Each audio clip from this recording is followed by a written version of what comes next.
A lot there to explore and discuss. For that conversation, I want to welcome in Kurt Volker, joining us live here in our Washington Broadcast Center.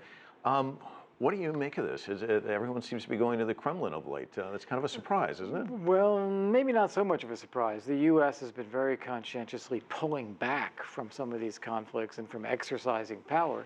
Russia's been stepping in with power. They intervened in Syria. They're active in Ukraine. They've been partnering with Iran in Syria and elsewhere. And so Russia seems to be a power broker. What about with regards to Iran and Israel? What's their place there, do you see? Well, Russia has this idea that it can form a partnership with Iran better than the rest of the world. And this will be an advantage to Russia when it comes to getting itself placed in the Middle East, gaining influence with other countries. And so like this arms sale, the S-300s, that's a way of showing the Iranians, we're on your side, we can support you. And it's a significant military step because it's a good air defense system. And so that means that if anyone were thinking about taking out Iranian nuclear capabilities militarily, it's now that much harder. Now, Russia makes the claim that it basically prevented the disintegration of Syria, and I see the smile on your face. They're also touting the fact that they're in Palmyra right now, taking care of all the mines. What are your thoughts on the messaging that's coming from the Kremlin? Well, I think the Kremlin is doing a great job at this. Let's not give them a bad mark on tactics.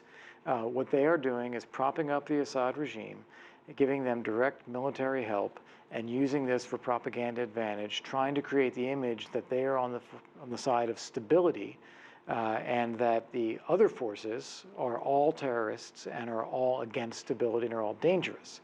Now, of course, we all know that's not exactly the case, that the Assad regime was bombing its own people. They killed between 250 and 300,000 of their own people using barrel bombs, using chemical weapons. And that stimulated a rebellion against the Assad regime that was not ISIS. But what Russia's trying to do in support of Assad is paint everybody with the same brush, and they're doing a brilliant job at that. Let me ask you, we're going to talk about this a little bit later on in the broadcast, but I want to get your thoughts. The U.S. president going to Saudi Arabia, his arrival in Riyadh, no one from the royal family there. It's just kind of the imprint there in the Middle East. As you were saying, it seems as though the U.S. kind of backing away. We see Netanyahu going and visiting with Putin. Talk to me about how this thing works its way out. I mean, if you see these, Egypt is another example where the U.S. had a relationship. Now it seems as though Egypt also tilting towards the Kremlin. Give me your overall thought on the playground, if you will, of the Middle East. Right. Well, what we had for a long time was a U.S. alliance with monarchies, whether they were more or less democratic was not an issue. Monarchies in the Middle East, and they were all Sunnis. And we were at odds with Iran, which was Shia, because of the Iranian Revolution and what they had done to U.S. diplomats in the embassy, and then the legacy of that. And what's happened under President Obama is he's seen an opportunity to try to open up a new relationship with Iran.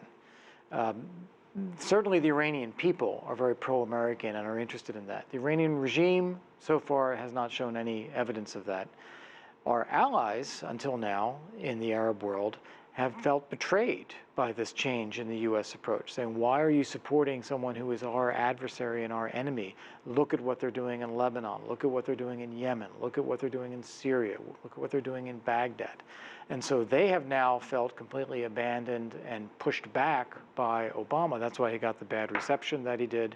And now they are very skeptical about U.S. policy, because behind it they wonder, what is he really trying to do? Is he really trying to work with us in the Arab world, or does he have some other agenda working with Iran? So that has really put a damper on our cooperation and increases the likelihood of growing Sunni-Shia conflict because they feel like they're on their own.